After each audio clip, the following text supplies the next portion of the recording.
Hello, I'm Robert Costa, coming to you from our Washington, D.C. bureau. It's good to be with you. Thank you for joining us. Here's a look at some of the stories we are watching right now. A tentative deal has been reached to prevent a rail strike, which had the potential to rupture an already strained U.S. supply chain. We're live at the White House with details on how it all came together. The Democratic-led U.S. Senate will not vote on legislation that deals with same-sex marriage and race-related issues until after the midterm elections. Senator Chuck Schumer expressed disappointment. Those senators on both sides of the aisle are optimistic it will eventually pass. And Russian President Vladimir Putin and Chinese President Xi Jinping are sitting down to meet in person for the first time in years. Now, Moscow is conceding Beijing's questions and concerns over Russia's military aggression in Ukraine. And later this hour, we discuss how Florida Governor Ron DeSantis chartered 2 planes to transport and drop dozens of migrants in an affluent New England vacation town. His explanation and how the community is handling it. Plus, former President Donald Trump now warning of big problems, his quote, if he's indicted. And he says he might still run for office. We'll talk about his legal team's latest plea deal offer, reportedly rejected by New York State Attorney General, and the other legal headwinds he's facing. But we begin with that tentative deal to avert a rail strike that could have caused the U.S. economy to lose $2 billion a day. Labor Secretary Marty Walsh helped broker the tentative agreement after 20 consecutive hours of negotiations. President Biden then called the deal a victory for workers and rail companies. This agreement can avert the significant damage that any shutdown would have brought. Our nation's rail system is the backbone of our supply chain. Everything you rely on, and it's hard to realize this, from everything from clean water to food to gas to liquefied natural gas to everything, every good that you need seems to end up on a rail getting delivered to where it needs to go.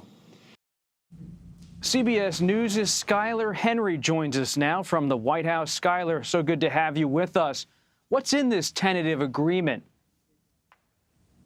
Hey, Bob, good to see you as well. Well, we know that union leaders say that over the course of the next few weeks, their workers will have the opportunity to review the terms of this deal before voting on it and finalizing said agreement. But a lot of the key sticking points that were here were several things, including an additional paid day off, as well as the ability to access time off for other medical situations, whether they hospitalizations, preventative care, other measures that weren't available to them in the past. But perhaps most notably, a significant pay increase, 24% over the course of this 5-year deal, with 14% in terms of a wage increase happening almost immediately, with incremental raises happening year after year. And then we will see a $5,000 bonus happen for these workers as well over the course of the years as well. There's also some health care cost caps, deductibles, co-pays, things of that nature, something that these workers worked over the last few days and weeks to try to hammer down these negotiations with. But this is something that is certainly significant. The Biden administration certainly touting this tentative deal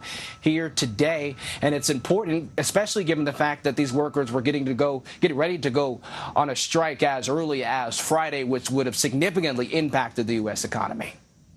How involved was President Biden in these talks?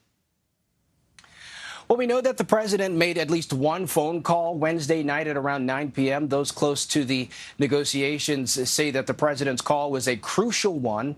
Makes a lot of sense given the fact that this is a pro-union president. And I just talked about it, what this could have meant for the U.S. economy. Labor Secretary Marty Walsh told our Nancy Cordes that he kept these union representatives on the negotiating table as long as possible, trying to keep them there until a deal was done. The Labor Department said that they were there for about 20 hours of negotiations or so, trying to hammer out what this deal would have meant. Because if these workers would have went on strike, we're talking about some $2 billion in productivity that would have been lost every single day, putting more pressure onto an already strained supply chain, for one, especially given the trucking and shipping issues that we saw earlier this year.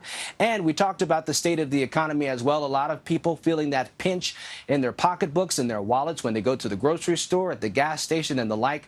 So a lot of people breathing a sigh of relief here at the White House. And what does this mean potentially for the midterm elections, the political impact? Yeah, well, we know that this is going to be somewhat of a good marketing strategy for the Biden administration in terms of what administration officials and others, including Democrats, are doing to try to lower the state of inflation, especially as we get ready for midterms. We saw the president earlier this week make remarks on the South Lawn talking about the Inflation Reduction Act, which will lower health care costs for consumers as well as other measures, something that Republicans are pushing back on. But we also know that this is something that we've seen other administration officials do as well, as they've made their stops throughout cities and states across the country. Sort of this, what have you done for me lately over the course of the last 2 years, if they have been trying to make sure that they maintain control of both the House and Senate as we look ahead to the midterms, especially given the slim margins there. And so I think we'll see more of this, not only from the president, but other key Democrats looking to maintain and win their respective races, show what the administration has done to try to lower the costs of, say, gas, lower the costs of energy prices and other things for the foreseeable future for voters as we look ahead to November. Since you're there at the White House, working hard for CBS News, reporting on the administration, what else is in your notebook? I've heard, for example, that the White House has announced a meeting of families of those who are abroad being held. What's going on in terms of the White House reaching out to those families and trying to get them home? Sure, Bob. Well, you know, Brittany Griner, Paul Whelan, they are still being held in Russian prisons. We know that the president will meet on Friday with Griner's wife as well as Paul Whelan's sister to show, according to the White House, his commitment to making sure that they return home safely. Press Secretary Karine Jean-Pierre said this earlier today, that they believe that Russia is wrongfully detaining Brittany and Paul under intolerable circumstances, and they have been directly engaged with the Russian government to try to use similar measures and go through similar avenues that we saw in terms of that swap for the release of Trevor Reed earlier this year. And so the Biden administration still working to try to get Brittany and Paul home. Again, we do not know if these meetings will happen together or separately. The press secretary said that that was something that we could get firmed Friday morning, or firmed out Friday morning, in terms of what the terms of these conversations will be. But we know that the president, as well as others, Secretary of State and others, are working to try to get these two home safely. What this means in terms of an offer or a deal, the White House says that they are still sticking by that offer that they made several months ago. Nothing has changed, so to speak, in terms of sweetening the pot, if you will. But we know that the White House remains committed to trying to bring the both of Griner and Whelan home as soon as possible. Skylar Henry, thank you very much. You got it. And for more on what's making news on Capitol Hill, Olivia Beavers joins us now. She covers Congress for Politico and is one of the nation's top reporters on Congress. Olivia, thanks for being here, for joining us. Let's start with the state of play inside Congress. You are someone who really understands the dynamics. And as we look ahead to the midterm elections, but also to January 2023, when there will be a new Congress, maybe the Democrats in control, maybe not, we're going to potentially see some new players in the leadership. We all know House Minority Leader Kevin McCarthy is eyeing the speakership should the Republicans win the majority. What's his standing right now with his own Republican members? Is that gavel guaranteed for him should Republicans win the majority? Hi, Robert. Thank you for having me on. There are no guarantees in politics, as we all know, but McCarthy is looking as safe and as likely as possible for ascending to the speakership. You know, I was trying to talk to actually Freedom Caucus members today, and they were part of the reason that he lost his bid for the gavel in 2015. And at the moment, it doesn't seem like there's actually any efforts underway to mobilize any sort of campaign against him, which is a pretty important fact as we look ahead. But, you know, next week, Republicans are actually rolling out this framework that they're hoping to use on the campaign trail. And they're modeling it after Newt Gingrich's contract with America, and they're calling it Commitment to America. And so they're trying to pull together the Republican conference, get people like Marjorie Taylor Greene and the more moderate members like Don Bacon together and saying this is the plan that we want to present to the voters going forward. Has McCarthy consolidated the Freedom Caucus and other conservative groups around him inside of the House? And if so, how has he done that? One of the biggest steps he took, and I hear it all the time from House Republicans, was his decision, and it was a pretty risky gamble if you know sort of the back history of Kevin McCarthy and Congressman Jim Jordan, is he decided to put Jim Jordan as the top Republican on the House Judiciary Committee, giving a Freedom Caucus member a lot of power and a big platform. And this has really helped him with a group that has historically sort of always been a thorn in his side and always a threat to his rise in leadership. Now, they're not going to be a group of Republicans who will be vocal about their support, but at the moment, I'm hearing from at least some of them that say McCarthy, more than any of the GOP leaders in the past, has worked to build up their relationships and assure them that they have some sort of influence or say in this upcoming Congress, especially if they win the majority. But as you said, in politics, Olivia, there are no guarantees.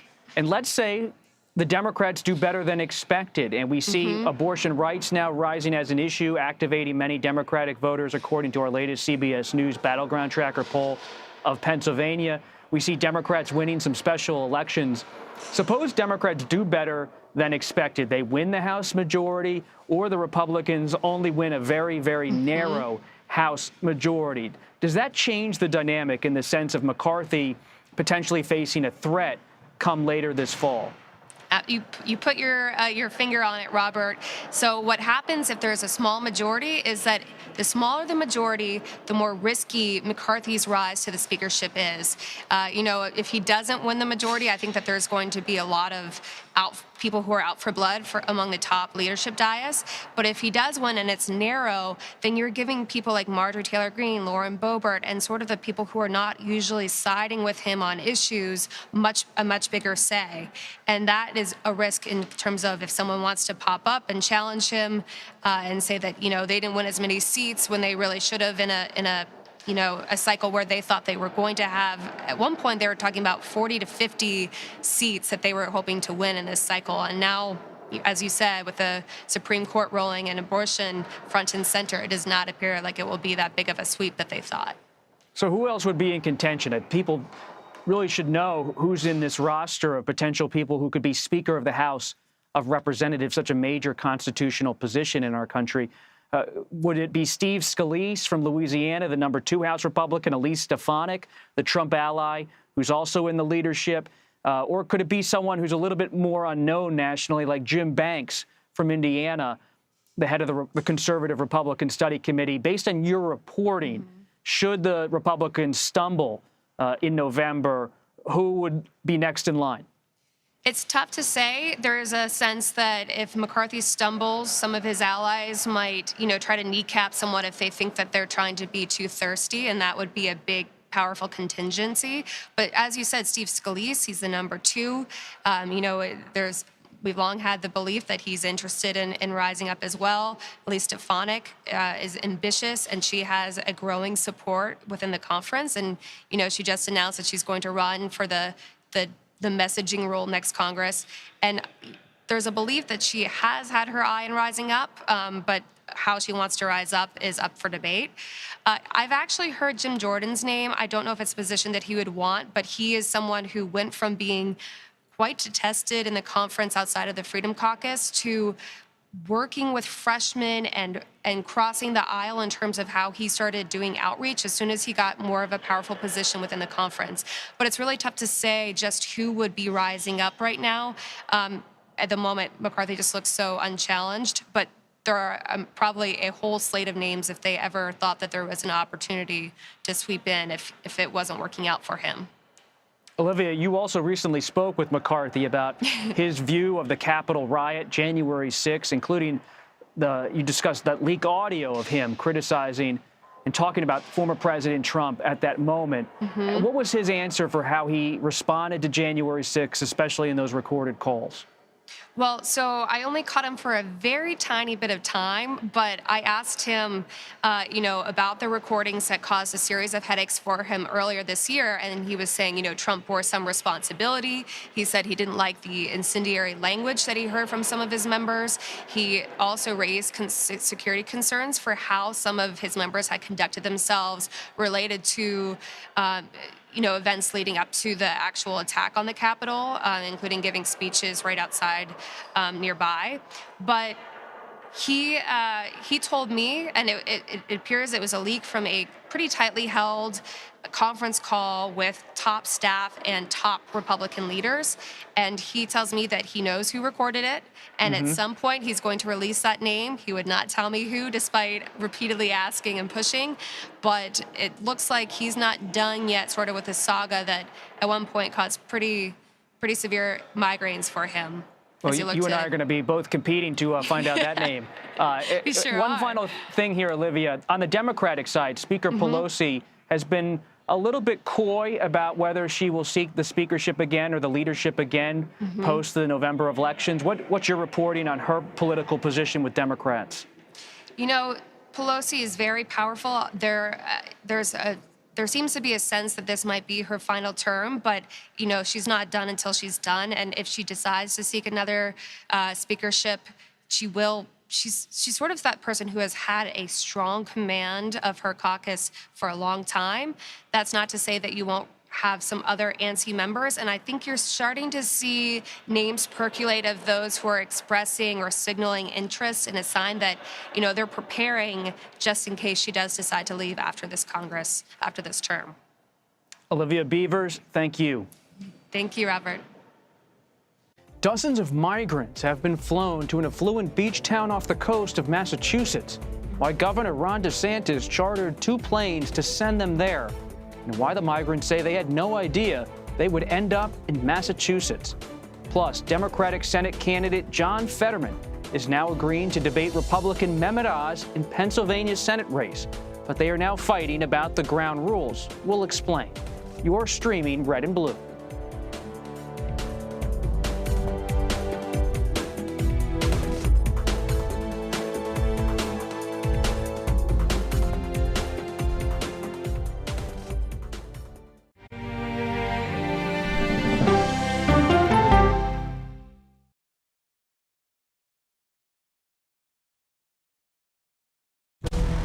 Original CBS Reports documentary. I was entitled to equal pay for equal work under the law. Does the Supreme Court's power need to be checked? 9 Supreme Court justices, 5 of them said no, she's not entitled. That's not right. Calls to fix the court tend to go along with the politics of the moment. Republican-appointed justices have all tended to go in one direction, with the Democratic-appointed justices tending to go in another. Even though it's only 9 justices, it takes 5 of them to make the law of the land. Does it have political impact? True. Political intent? Probably not true. If the American people don't trust the judgments of their court, that's a real problem for our democracy. An original CBS Reports documentary, streaming now. I'm here for you. Take an orange? Yes. You do? Here. America needs drivers. And we're here to help. What are you learning from Girls on the Run? Never give up and to always keep trying. If I'm a parent in your state, I'm like, what's Congress doing? Beyond this gate is actually the border with Ukraine. We've seen people not just opening their hearts to Ukrainian refugees, but their homes. Where will you go?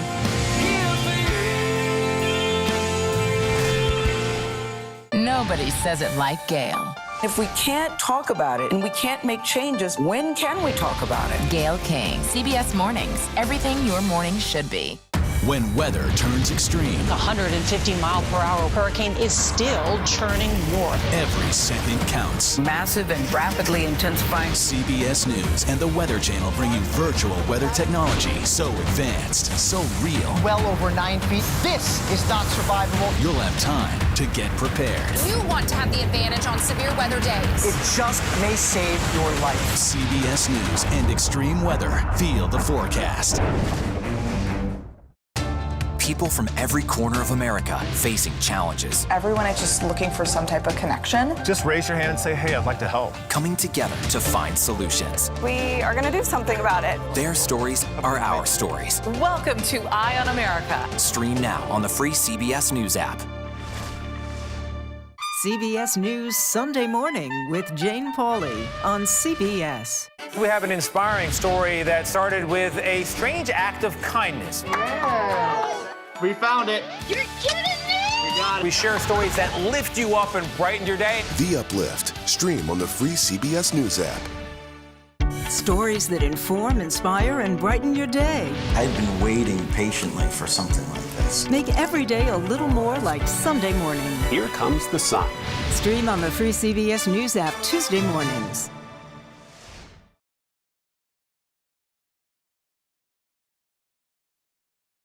Texas Governor Greg Abbott has sent 2 buses of migrants to the Washington, D.C. residence of Vice President Kamala Harris. Roughly 24 migrants stepped off the bus near the gated U.S. Naval Observatory Thursday morning.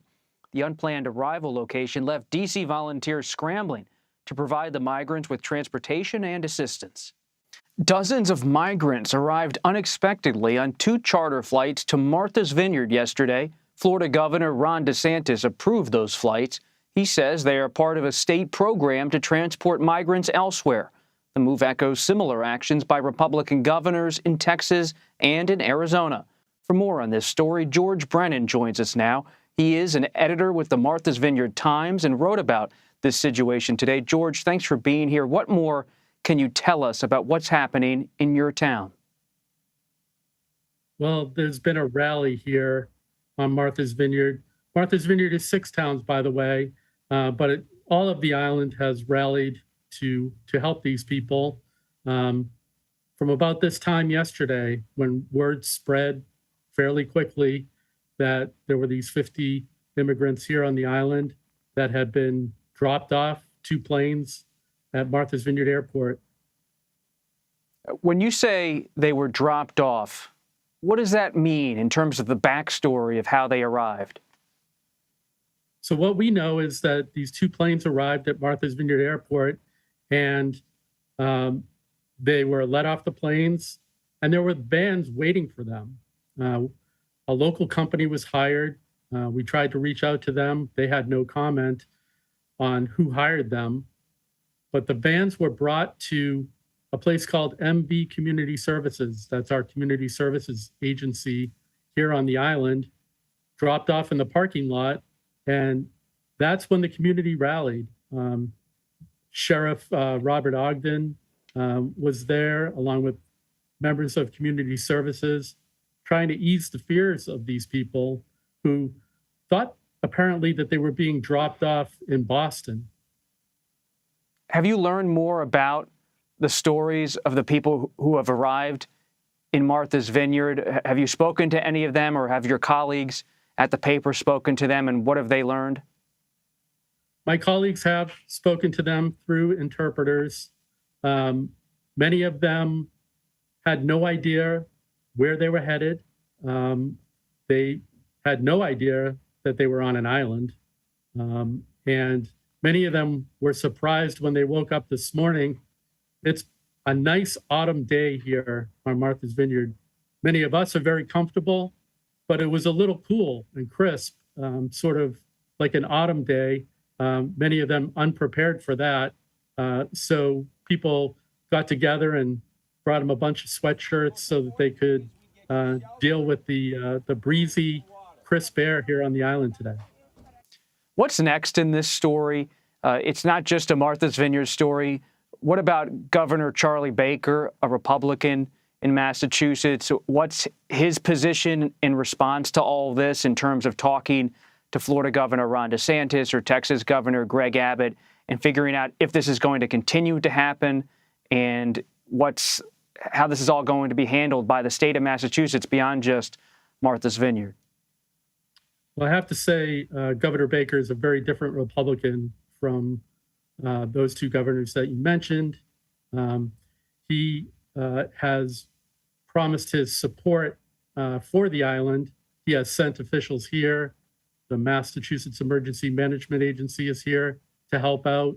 And he released a statement just a little while ago saying that he may use Joint Base Cape Cod, which is a military base on the mainland, as temporary housing. That is not definite yet, but it's something that he's exploring as temporary housing for these folks. And are more going to keep coming to Martha's Vineyard based on your reporting?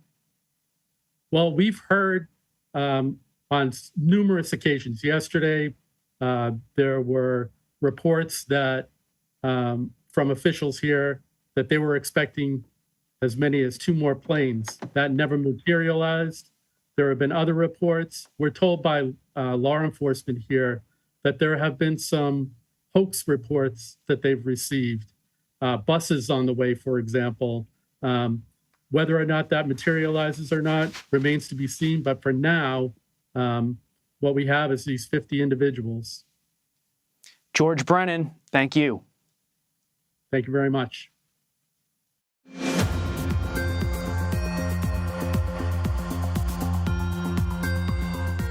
Well, this week, Pennsylvania's Democratic Senate nominee, Lieutenant Governor John Fetterman, agreed to debate his Republican opponent, Dr. Mehmet Oz, at the end of October.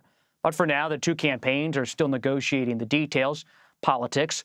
Fetterman suffered a stroke earlier this year, but has since returned to the campaign trail and said he is recovering but ready to serve. New CBS News polling has Fetterman up 5 points on Mehmet Oz. For more on this important race, John Delano joins us now. He is the money and politics editor for our venerated CBS News station, KDKA in Pittsburgh. John, good to talk with you again. So they agreed Bob, on a always debate. great to be with you. Well, thank you, John. So they agreed on a debate, these warring candidates. My question for you as the man inside the state, I was just there yesterday, but you were our man on the ground. Will this debate actually happen in late October? Well, everybody expects it to happen. It's now set for October 25th. It's going to be in Harrisburg. It's with a station over there that's part of a larger conglomerate that has lots of tiny little stations across Pennsylvania. And so they think it makes for a wider reach, as they say. But it's going to be live at 8:00 p.m. on October 25th. John Fetterman has agreed to that. He's agreed to a 60-minute debate. The Oz folks want 90 minutes. And they say that because closed captioning is going to be used for Lieutenant Governor Fetterman because of his stroke, the Oz campaign argues that's going to add more time between questions, and therefore they should have more time to debate because it's really equivalent 90 minutes to 60 minutes. You know, this is all part of the political back and forth, but it looks like this is going to happen. They've scheduled 2 practice sessions so that both candidates will be familiar with how closed captioning works. And the bottom line is, as far as anyone can tell, it's the only debate, although the Fetterman folks won't rule out something else. But at the moment, nobody thinks that's going to happen. One debate. We always would like to see more as reporters, but so be it. We'll see if that one happens. John, new CBS News polling of Pennsylvania shows 57% of the state's Republicans think it's important for a candidate to debate versus only 30% of Democrats. What's at stake for each candidate at this point in the race with the debate, with this closing stretch? Well, as you pointed out, our CBS Battle Tracker poll, Battleground poll, really is very, very interesting when it comes to this Senate race because there's so many negatives against Mehmet Oz. He lives, allegedly he hasn't lived in Pennsylvania long enough to be a U.S. senator. Folks will say, they'll say he's not genuine, he's not authentic. Majority of Republicans would rather somebody else, I think, was running. I mean, you get all this stuff about Mehmet Oz, and yet he's only 5 points behind John Fetterman. So a debate like this, in my view, Bob, becomes really important because it's an opportunity for Mehmet Oz to break beyond some of the negatives that are out there about him. For John Fetterman, he has to reassure people. Again, our CBS Battleground Tracker poll shows that a majority of people think John Fetterman is healthy enough to be a U.S. senator. And, that's a good news for him, but he's got to demonstrate it. And there's always a chance in a debate that his health becomes much more of a consequential. So I think there's a lot at stake in both candidates. And when it's down to one debate and it's right before an election, I'm not sure that's smart strategy, to be honest. Our polling also underscores the importance of the economy in this election. 8 in 10 Pennsylvania voters say higher prices have made things difficult for them or even worse. And I spoke with Pennsylvania's Attorney General and Democratic gubernatorial nominee Josh Shapiro about this yesterday. Let's listen.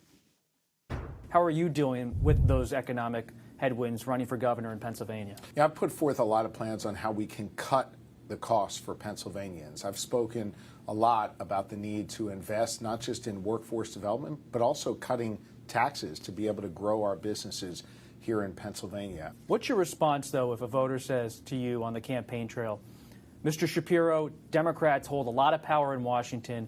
I hold them responsible for inflation, high prices at the grocery store, high prices at the pump?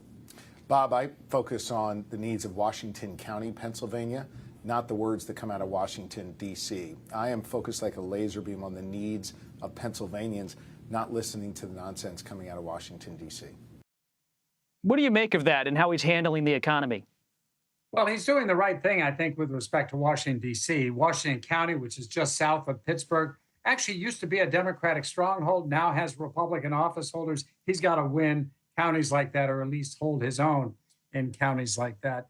I don't think for governor of Pennsylvania that the national issues play as much, with the exception perhaps of the abortion issue. But I think generally speaking, he's focused, Josh Shapiro is, on some of his accomplishments as Attorney General. He's been an Attorney General that very much has been a consumer advocate. And there are lots of lawsuits that he's filed, often with other Democratic attorneys general across the country, in order to defend and protect individuals with respect to consumer rights. He's also negotiated a huge deal for Western Pennsylvania and parts of Central PA between Highmark Insurance and UPMC, a major health provider, that basically allowed people to use either institution for their health care. It was a big deal here in Western Pennsylvania. He's running ads promoting, again, what he's done. So I think as Attorney General, he has a record that he can point to, which is very, very different from Doug Mastriano, who has been a state senator for a very short period of time and basically has been an election denier and has focused very much on Donald Trump. John, we're going to have to leave it there. Next time I'm in your area, you're going to have to show me Washington County. I expect a personal tour. I'd love to do it. You know, there's a good casino and racetrack down there. I think that's not going to help me with my expense report, John. We'll leave it there. Not at all. Great to be with you, Bob. Have a good one. Thank you. New York's Attorney General is reportedly saying no thanks to a plea deal offer from former President Trump's legal team.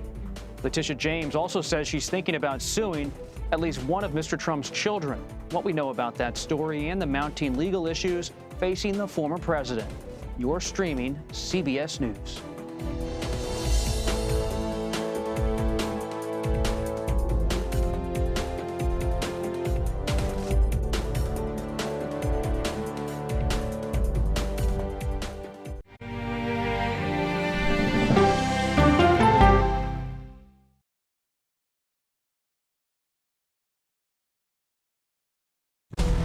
Original CBS Reports documentary. I was entitled to equal pay for equal work under the law. Does the Supreme Court's power need to be checked? 9 Supreme Court justices, 5 of them said no, she's not entitled. That's not right. Calls to fix the court tend to go along with the politics of the moment. Republican-appointed justices have all tended to go in one direction, with the Democratic-appointed justices tending to go in another. Even though it's only 9 justices, it takes 5 of them to make the law of the land. Does it have political impact? True. Political intent? Probably not true. If the American people don't trust the judgment of their court, that's a real problem for our democracy. An original CBS Reports documentary, streaming now. I'm here for you. Take an orange? Yes. You do? Here. America needs drivers. And we're here to help. What are you learning from Girls on the Run? Never give up and to always keep trying. If I'm a parent in your state, I'm like, what's Congress doing? Beyond this gate is actually the border with Ukraine. We've seen people not just opening their hearts to Ukrainian refugees, but their homes. Where will you go?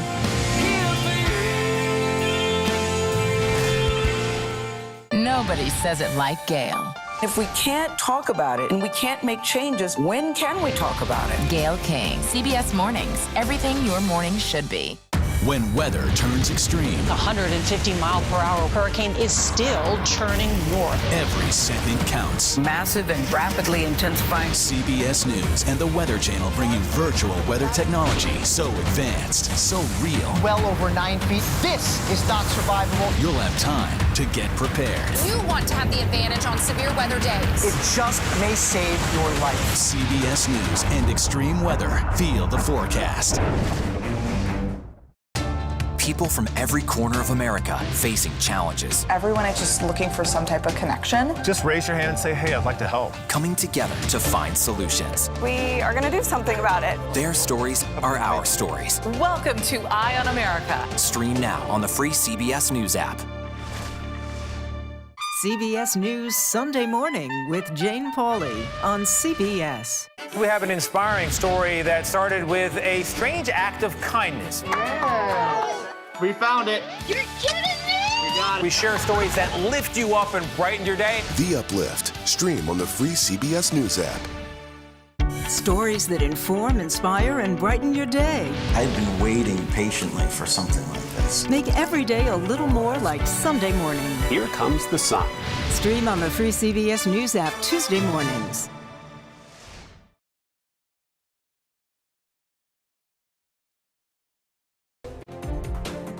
Welcome back to Red and Blue. I'm Robert Costa. Here's a look at some of our top stories. A tentative deal to avert a strike of the nation's railways? Well, the Biden administration says it has brokered an agreement between union employees and train companies and averted a strike which had the potential to upend the nation's supply line. Plus, U.S. mortgage rates are now higher than they've been in over a decade. They are now at 6%. The rising cost of home ownership is believed to be slowing down an overheated housing market. Mortgage applications fell 1.2% last week. And Russian President Vladimir Putin is thanking China for its, quote, balanced position on the war in Ukraine. Putin also acknowledged Chinese President Xi Jinping did raise questions about Moscow's attack on Ukraine, but the two met in person in Uzbekistan for the first time since Moscow began the attack. New York Attorney General Letitia James has reportedly rejected an offer from former President Trump to settle a civil investigation into his real estate business. The New York Times reports that might increase the chances of a potential lawsuit. The AG is also reportedly considering suing at least one of the former president's children. The investigation focuses on whether Mr. Trump inflated the value of his properties. For more on this story, Rebecca Royfee joins us now. She is a CBS News legal contributor. Rebecca, thank you for being here. What is the likelihood now that the New York Attorney General files a lawsuit in this case? I think it's fairly likely. I mean, we've been watching this investigation develop. If you remember, there were parallel investigations, the Attorney General along with the Manhattan District Attorney, and we saw the Manhattan District Attorney's investigation lag, but the Attorney General's investigation seemed to be ongoing and to be gaining steam. Now that it seems that she's rejected a settlement, it seems fairly likely that at some point we'll see some sort of lawsuit. When you hear about this reported tidbit in the negotiations about possibly looking into Trump's children, what does that tell you? Well, you know, I think this was somewhat expected in that this is a business that's family run. It's very closely held, and the children are very involved in the day-to-day business. And the investigation has looked into, as you said, this question of whether or not there was an inflating or deflating, a manipulation of the value of assets in order to gain certain advantages with banks, insurers, and regulators. And so, you know, to the extent that the children were involved, it's unsurprising to see that they will be maybe a part of this lawsuit. For those who aren't lawyers, help us understand what it would mean for a state attorney general to sue someone on a business matter. It's not a typical thing you hear about in terms of prosecution. Right. No, it's not a criminal prosecution. And in New York, the state attorney general has, for the most part, jurisdiction over civil cases. There are some criminal cases that the attorney general controls, but for the most part, those are taken care of by local district attorneys. So the kinds of cases that a attorney general would be involved in, as opposed to a private party, involve the public as a whole. And this case, in which there might be harm to the public, but it's still a civil case, are exactly the kind of case that she would pursue in order to protect the financial markets in New York and ensure that everybody has a fair shot and that people aren't being swindled essentially out of money and assets. And let's say she moves forward with a lawsuit. How does that play out in terms of a court proceeding? Well, it would play out like almost any other. There has been an investigation that is somewhat different because in a private lawsuit, obviously, there's, there are only separate parties and somebody would bring a complaint. But once she's completed her investigation, it would proceed just like a case, any other case. So there would be a complaint, there would be discovery in which each side seeks to develop its case and look at the case that the other side has, build its best argument. And then again, perhaps there would be more settlement negotiations, but if not, this would go to trial. And in the way these usually work, do you expect the Trump team to potentially continue to try to settle this? Are these legal situations that are often settled before they get to court?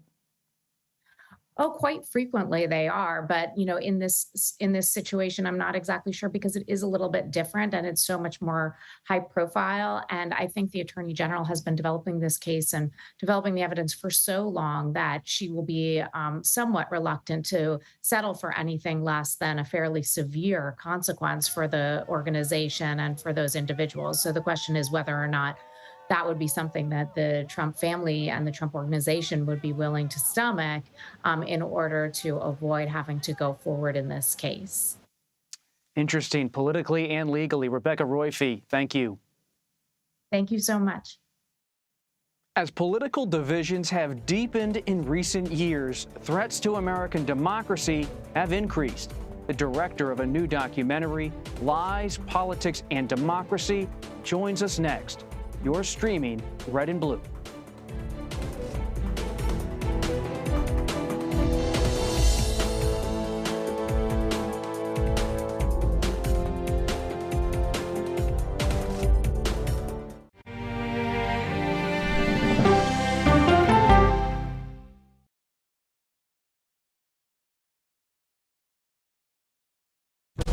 An original CBS Reports documentary. I was entitled to equal pay for equal work under the law. Does the Supreme Court's power need to be checked? 9 Supreme Court justices, 5 of them said no, she's not entitled. That's not right.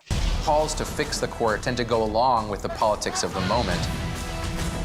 Republican-appointed justices have all tended to go in one direction, with the Democratic-appointed justices tending to go in another. Even though it's only 9 justices, it takes 5 of them to make the law of the land. Does it have political impact? True. Political intent? Probably not true. If the American people don't trust the judgment of their court, that's a real problem for our democracy. An original CBS Reports documentary, streaming now. I'm here for you. Take an orange? Yes. You do? Here. America needs drivers. And we're here to help. What are you learning from Girls on the Run? Never give up and to always keep trying. If I'm a parent in your state, I'm like, what's Congress doing? Beyond this gate is actually the border with Ukraine. We've seen people not just opening their hearts to Ukrainian refugees, but their homes. Where will you go?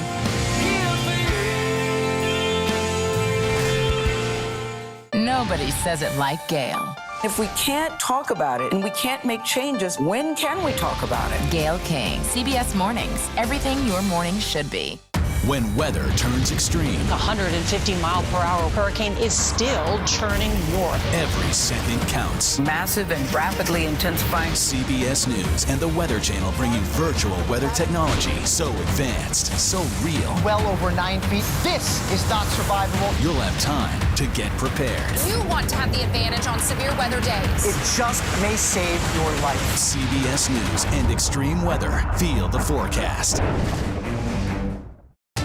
People from every corner of America facing challenges. Everyone is just looking for some type of connection. Just raise your hand and say, hey, I'd like to help. Coming together to find solutions. We are going to do something about it. Their stories are our stories. Welcome to Eye on America. Stream now on the free CBS News app.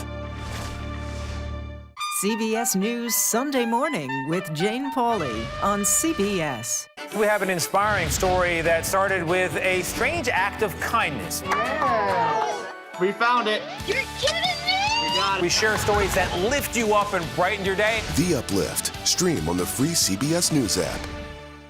Stories that inform, inspire, and brighten your day. I've been waiting patiently for something like this. Make every day a little more like Sunday morning. Here comes the sun. Stream on the free CBS News app Tuesday mornings.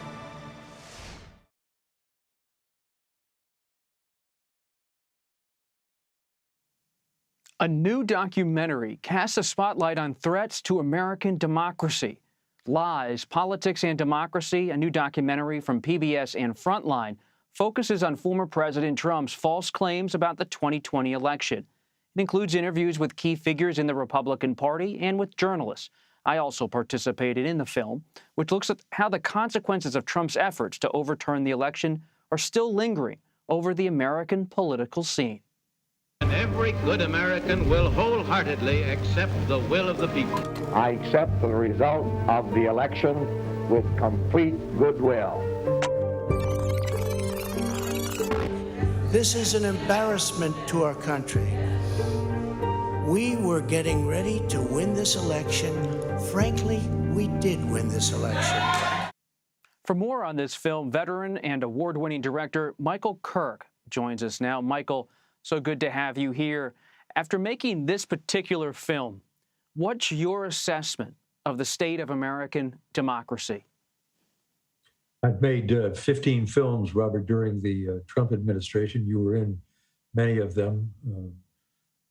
Been covering politics for almost 50 years, and I've never been more concerned, more alarmed, and in a way saddened than I was when we finished making this film. Why is that, Michael?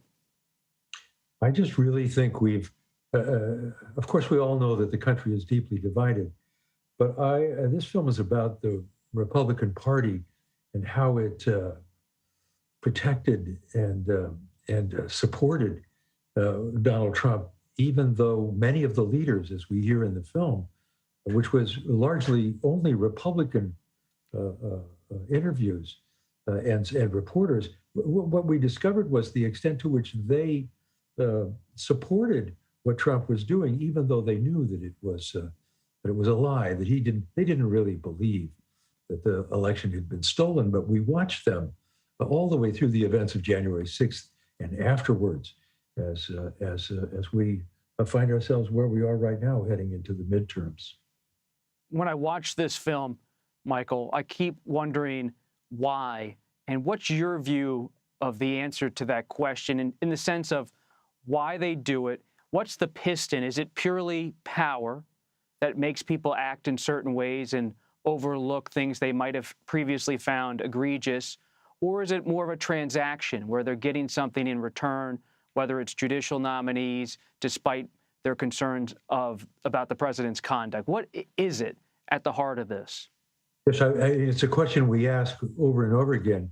And the simplest answer is that what somebody said. Somebody told us the definition of a politician is someone who wants to get reelected.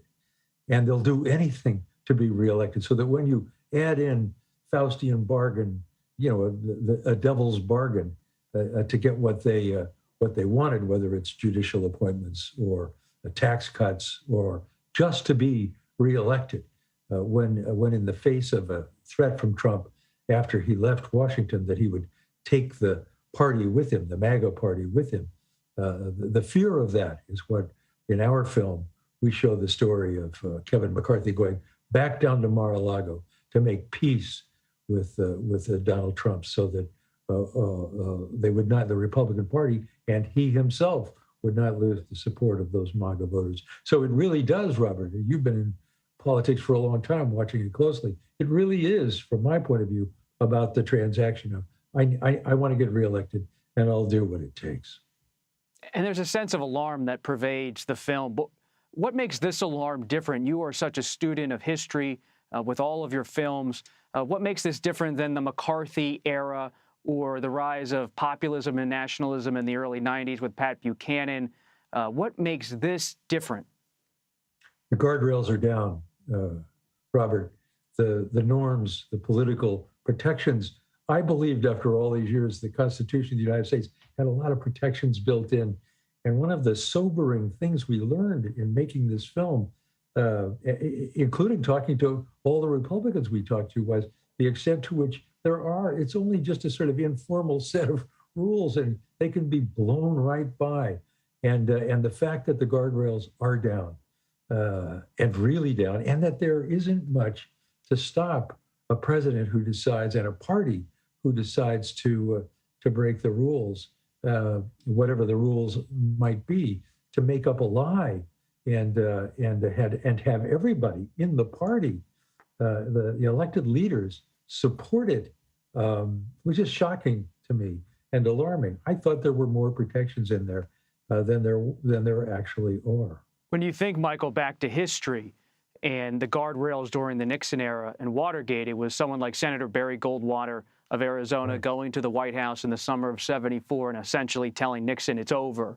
You've lost the support of your party. And that reminds me of your film, which includes analysis about that key meeting after the Capitol attack, when House Minority Leader Kevin McCarthy went to visit former President Trump at his Florida home. Let's listen.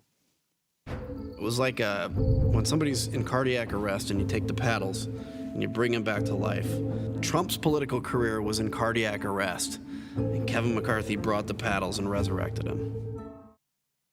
Michael, just to wrap up our conversation here, compare the McCarthy-Trump meeting in early 2021 to the Goldwater-Nixon meeting in 1974. What's the difference in the GOP? Well, the power of Goldwater and others going there, and their relationship to Nixon. Nixon knew he was cooked. He was done. The force of their arguments, which said, "You're going down. We're going to support what we think of as the rule of law. You will be impeached." Well, that was not the case with Donald Trump. They went down. In effect, Kevin McCarthy went down with, yes, the paddles, but also to kiss the ring.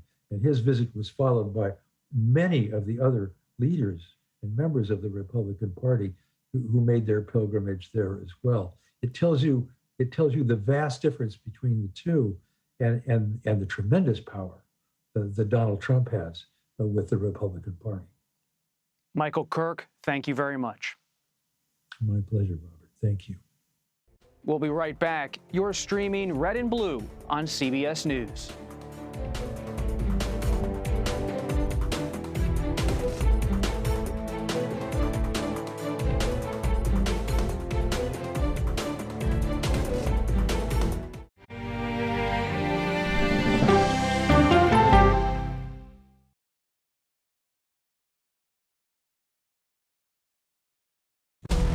Original CBS Reports documentary. I was entitled to equal pay for equal work under the law. Does the Supreme Court's power need to be checked? 9 Supreme Court justices, 5 of them said no, she's not entitled. That's not right. Calls to fix the court tend to go along with the politics of the moment. Republican-appointed justices have all tended to go in one direction, with the Democratic-appointed justices tending to go in another. Even though it's only 9 justices, it takes 5 of them to make the law of the land. Does it have political impact? True. Political intent? Probably not true. If the American people don't trust the judgment of their court, that's a real problem for our democracy. An original CBS Reports documentary, streaming now. I'm here for you. Take an orange? Yes. You do? Here. America needs drivers. And we're here to help. What are you learning from Girls on the Run? Never give up and to always keep trying. If I'm a parent in your state, I'm like, what's Congress doing? Beyond this gate is actually the border with Ukraine. We've seen people not just opening their hearts to Ukrainian refugees, but their homes. Where will you go?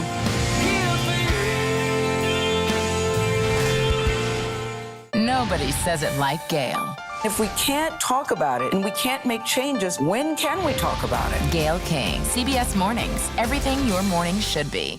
When weather turns extreme, The 150-mile-per-hour hurricane is still churning north. every second counts. Massive and rapidly intensifying. CBS News and the Weather Channel bring you virtual weather technology so advanced, so real. Well over 9 feet. This is not survivable. You'll have time to get prepared. You want to have the advantage on severe weather days. It just may save your life. CBS News and extreme weather. Feel the forecast.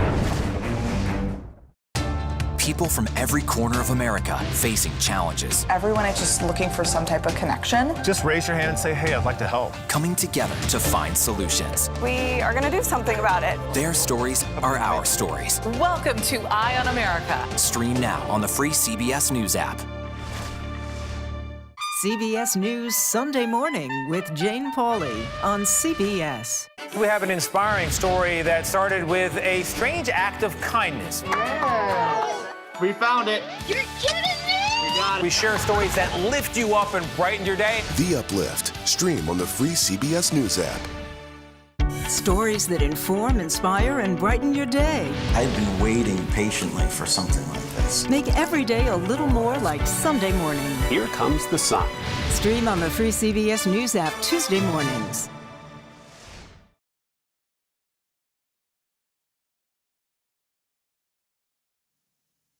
U.S. retail sales rose 0.3% in August, indicating that consumer spending is outpacing price increases caused by inflation.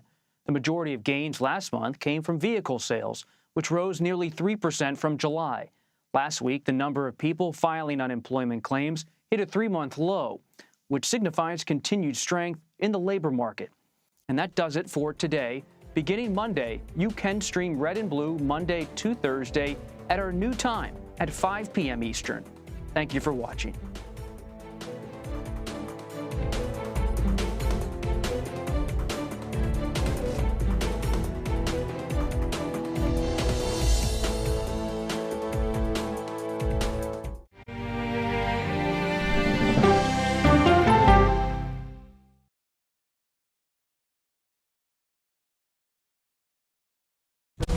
An original CBS Reports documentary. I was entitled to equal pay for equal work under the law. Does the Supreme Court's power need to be checked?